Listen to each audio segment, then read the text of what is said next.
Welcome to episode number 2, 3? This is the second.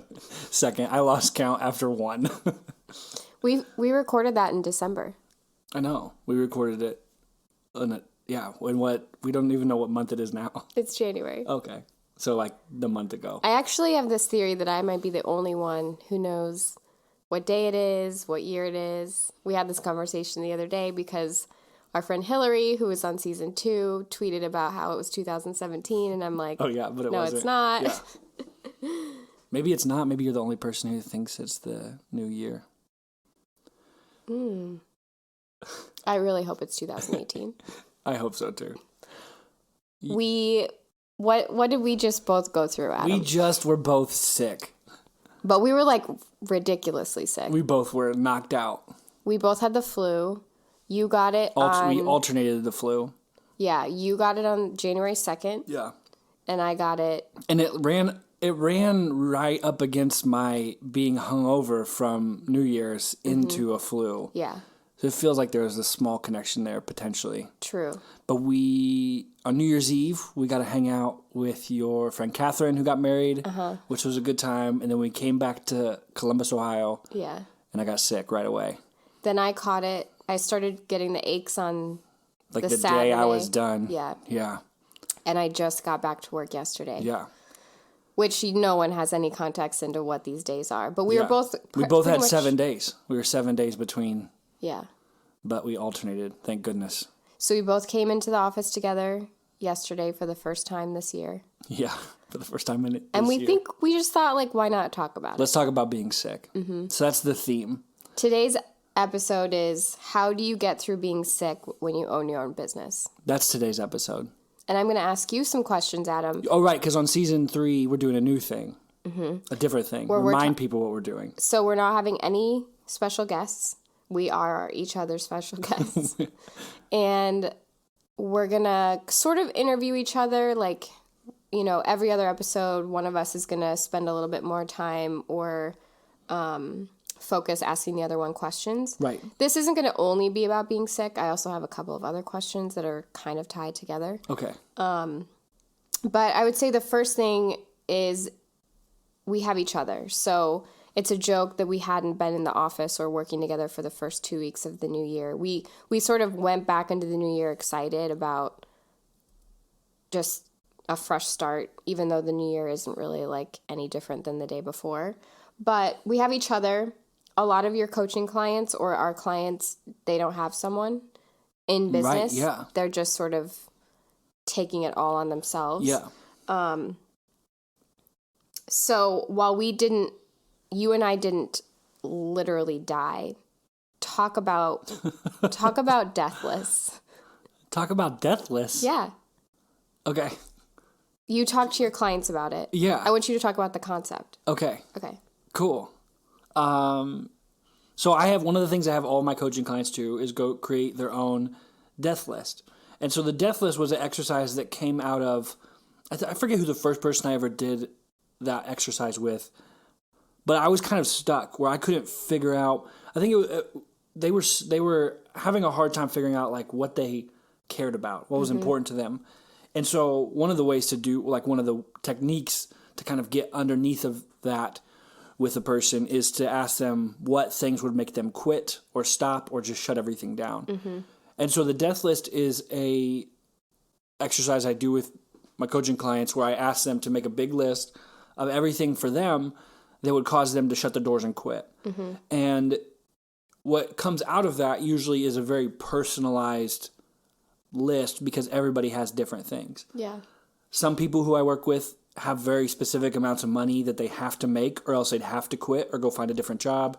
Some people don't. Some people are in different financial situations where maybe their business doesn't need to make money yet. And so it's important as they're kind of working through all of those things to figure out what's true for them. Yeah. So from that, once somebody identifies their death list, and a lot of people have a lot of the same stuff, like someone's health gets really bad or we get no more customers, no more clients, then we have to shut our doors or... You know, for some people, they all have different levels of stress. So someone might be like, if this is too stressful, I'm going to quit.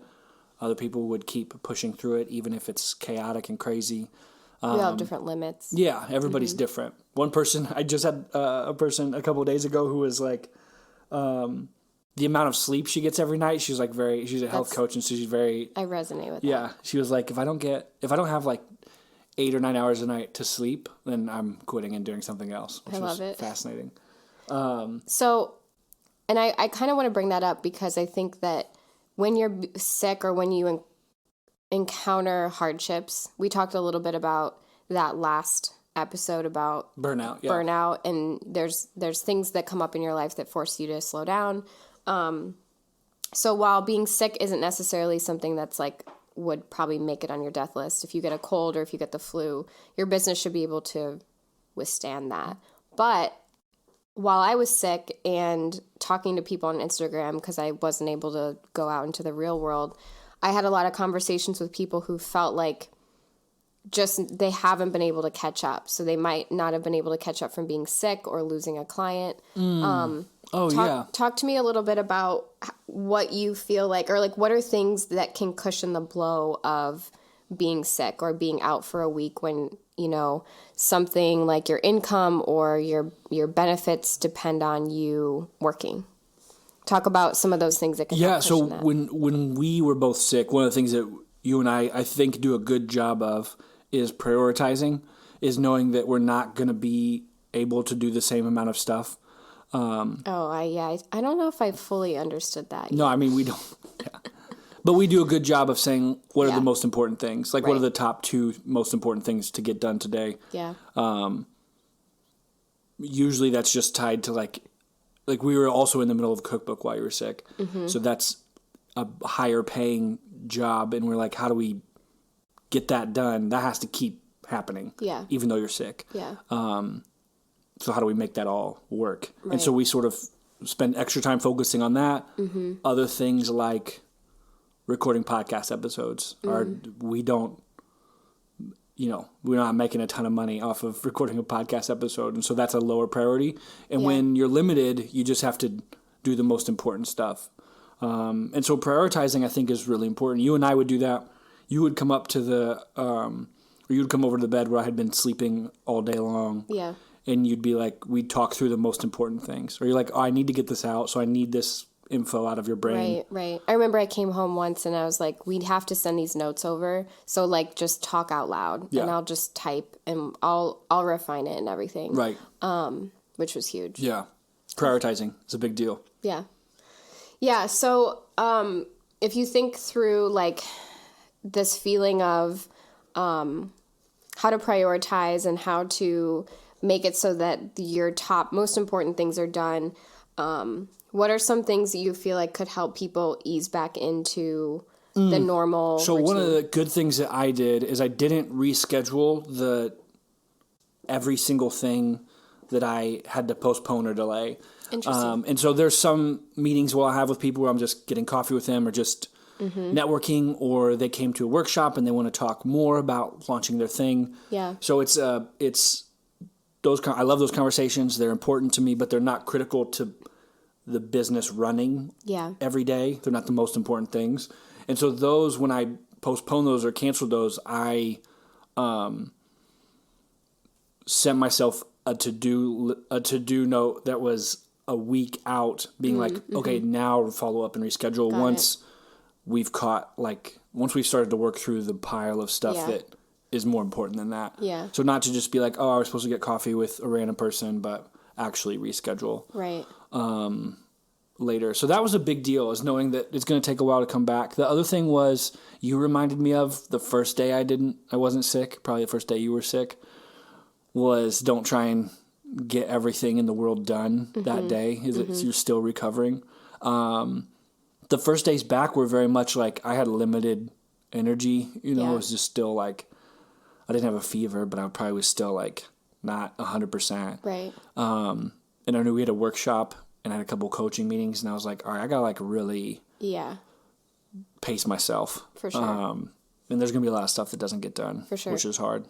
What I thought was good too is that this is so funny to have a talk so intricately about being sick, but you had in a way like an out of office that just was like, I'm really sick right now. Yeah. I think in the past when I was freelancing on my own, I wouldn't share a lot about that because you didn't want work to stop coming in. How do you feel like that's different based on the kind of business that you run, like the communicating openly with the public or with your clients about all of that? All of our projects are pretty loose in that if someone's launching a website, they might be like, oh, I want to have this up by the 21st of January. Like most clients we're working with don't have a really hard and fast important date.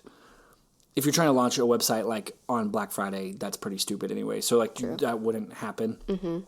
It's better to do stuff. So all of those dates are flexible. Yeah. And so in our world, it's not surgery. We're not saving people's lives. And so I think that's just important to remember I can get this to somebody a day later, or I can get this to somebody next week. And our clients understand that. We don't work with, nobody's crazy that we work with, which is good. Yeah. I don't know why that is. We don't attract, somebody asked me that yesterday. They're like, do you ever have clients who are like real demanding or real? They have to get through my email barometer door. Yeah, right. But I was just, I'm very thankful to have, very grateful to have people on our team who can help make stuff happen. Yeah. Erica took a couple meetings with clients that I couldn't be at, and that was huge. You did stuff that I couldn't, so having a team, people you can trust. And then I think when you have a relationship with your clients or customers to where they, if you have a good relationship with them before and then you're sick, like people like taking care of people. If it's a repeated problem to where every week you're like, hey, I don't feel good, so let's reschedule this meeting. Hey, I don't feel good, let's reschedule this meeting. If it's something that's like becomes a problem, a habit, not a habit, becomes a pattern, then you're going to lose some trust. But right. So let's look a little bit like bigger picture. If someone doesn't have a partner, if they don't have someone to like juggle the workload or catch up with, what other types of partner type relationships do you think small business owners can find? Right. That's good. In the world. Yeah. Great question. I think the first thing, and you and I have talked about this since you have been not sick for 2 days, is all of the things that would prevent you from being sick, you should invest in all of that, whether that's, health, exercise, what you eat. It's easy to like skimp on that stuff when you own a business, or it's easy to say I don't have time for it.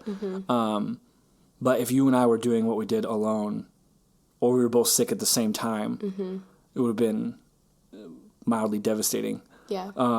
It's very worth it to not get in that situation. And so I think a lot of people don't, whatever, prevention is the best medicine. I think a little bit of prioritizing that stuff. The other thing I would say is,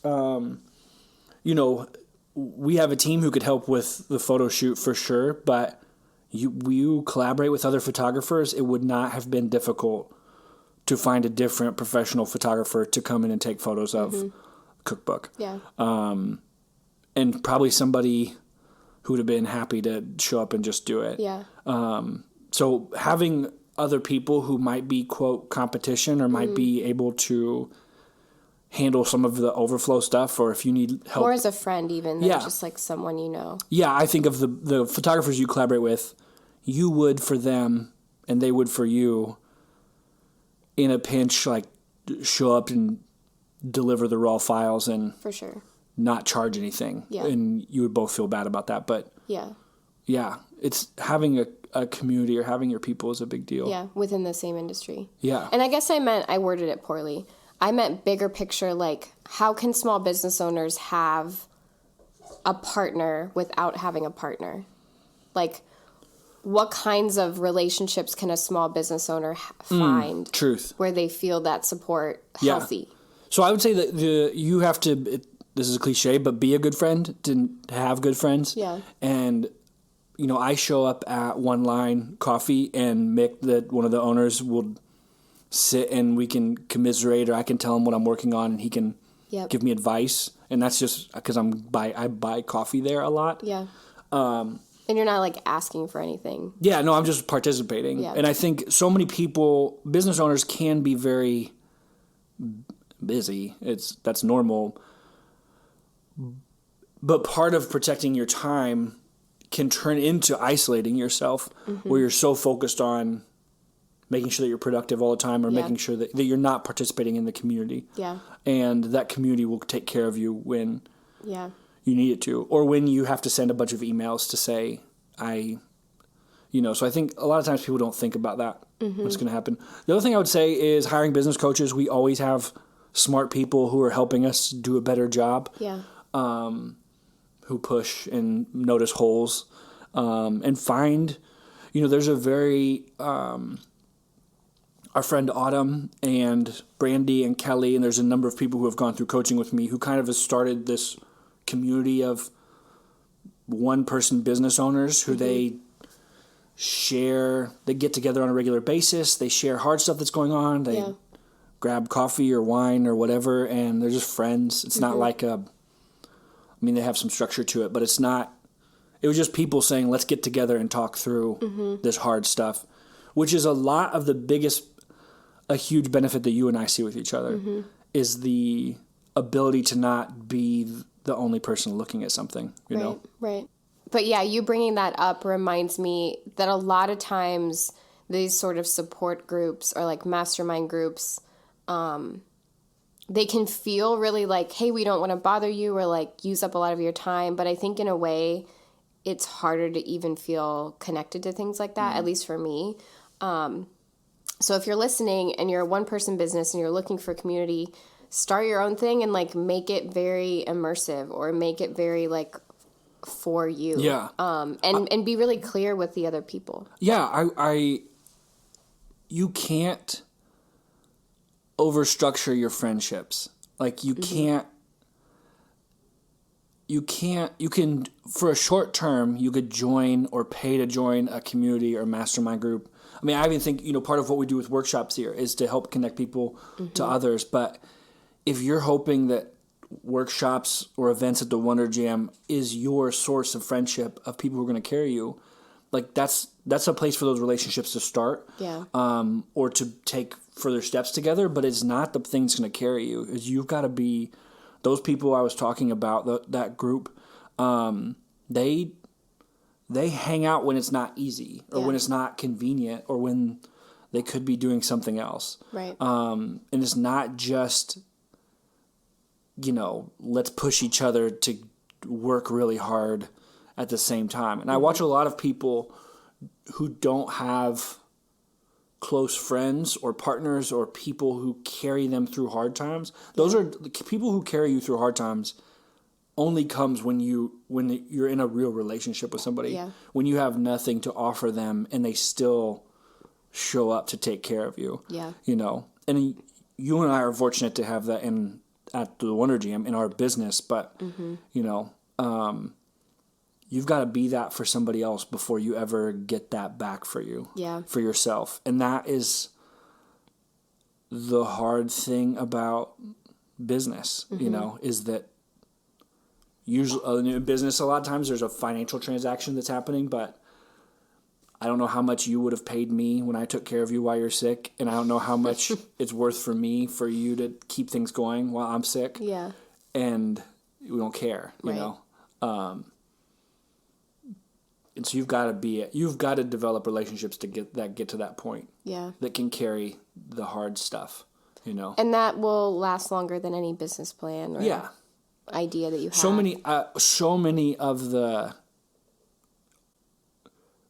hundreds of people have worked with me in coaching, and it is almost universal that one-person business owners, as we sit and we talk about their goals or we talk about their death list or we talk about all that stuff, like something that comes up is either the wanting to build a team. So people who are one-person business talk about growing, and I'm like, why are you trying to grow?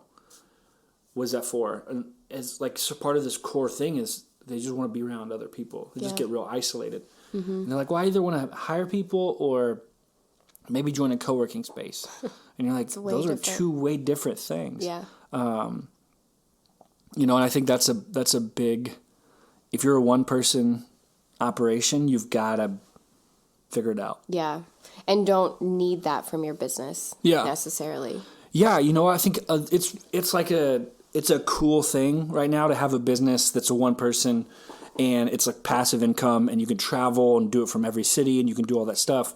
But you and I both know people who do that, who are deeply craving friendships or connection. Roots too. Yeah, and you end up you can build yourself into a successful business, but just still be so isolated. Yeah. And you're not happy anyways. Yeah. And so I think that is hard. It takes time. It takes, just difficult. Yeah. And you got to we have to put, and people have to put the hard work in. Mm-hmm. You're so wise. You just ask questions, so you set me up to sound smart. What did you do while you were sick for 5 days? I watched Mr. Robot, which was a series I didn't... you didn't anticipate watching? Well, I put out... I put out... I'll tell you the full truth. I put out a tweet asking for advice, because I felt like I was going to be in for 5 or 7 days in this flu. And I asked people if they thought I should watch Black Mirror or Mr. Robot.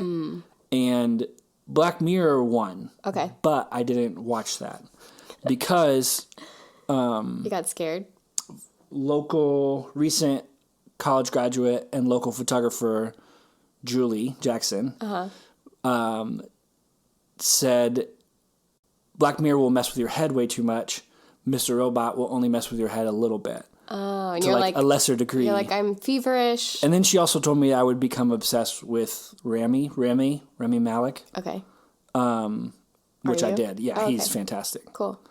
So that show was amazing. I watched 3 seasons of that in about 5 seconds. Yeah. Yes, I heard it from downstairs, but I didn't watch any of it. And now I'm in the soundtrack. The soundtrack's really good for working and getting being productive, and it's got fun songs in there. And yeah, I didn't watch any TV while I was sick. I know. I tried to encourage you to watch TV. It was so loud. What did you watch while you were sick? YouTube. How many? What? So many YouTube videos. So many YouTube videos. So many best of 2017 beauty. What videos. kind of beauty videos? Yeah, I just basically created a new wish list on Sephora. Right. I just I ultra shopped while I was sick. You sat for 5 days laying in a bed, not doing makeup, watching people do makeup. Yeah, it's actually my dream. Do you feel glamorous doing it, or is it No. Why do you do that? I really like products. Yeah. I love the branding of it, or I like brand voices, especially in the beauty world. Yeah.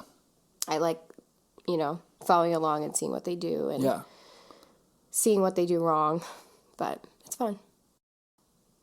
See, we treat our downtime so differently. Yeah, we do. Actually, to be honest, I could handle the iPhone volume, but the TV was just, I was just we turned on an episode of Sex and the City, and you were like, this is just too loud. The theme song was so loud. I was like, can you just turn it off? I don't want to watch anymore. Yeah. No more Carrie. She got also, so I felt annoying. like they were gloating that they were well.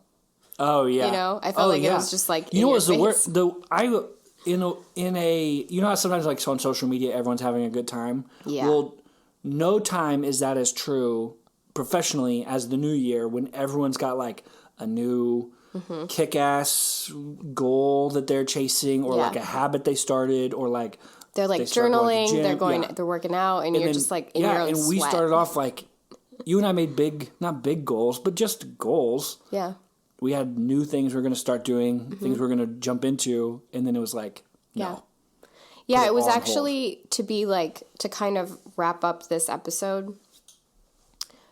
Having the first 2 weeks be completely obliterated by the influenza, I think is a good lesson in you can have a plan, but it doesn't really matter. What did you feel like now that you're kind of really entering into the new year on the 15th? Yeah. What are what's your sight set on? My sights are set on, so I did a lot of reading also online of part of, I think, being sick you're like, I gotta fix the system so this doesn't happen again. Yeah. That was a very much like So every we're gonna day. become bubble people? We're gonna be bubble people. No, actually, kind of the opposite is how do I be able to handle stuff better? And so one of my things, and I have like a whole plan I have to put together for this, but is handling my like gut health is a big deal. Yes, that is. And so that's one of the things in 2018 I want to work on. And then the other thing that both you and I struggled with was what I will call being kind to yourself. True. In the first couple of days, actually every day that I didn't work, I felt like a piece of garbage because you were working your ass off and everybody else was working their ass off, and I was just like laying there. And you had a couple of moments where you were pretty mad that you weren't feeling better. Healthy. Yeah. The last day, the day that you actually came back to the office, I was like, if you might get a fever again through the night and then you can't come in. And you looked at me like, you better shut up. I was like, maybe I just won't take my temperature. Yeah. And then he was like, do you really want to infect people? And I'm like, no. Maybe. Like, I don't care. No. Yeah, but I just think there's like you and I can both be prone, and I think a lot of entrepreneurs or creative people can be prone to push themselves or beat themselves up a lot. Yeah. And it is not helpful. No. It's not good. One of our clients is in the healthcare industry, and he talked about how negative thoughts were like a thing that make people sick, keep people from being well physically is just the craziness of what's going on in our brains. And I think I would love to take control of that. So those are the two things. I know those are like obscure, but positive thought. Yeah. That's huge. Yeah. Thanks for sharing these sick thoughts with me. Sick thoughts. You're so sick. We should And the slow fade out of the cough. We appreciate all of you who stayed and listened through we kind of have a little bit of like that end of sickness voice. Yeah. But maybe it's cute.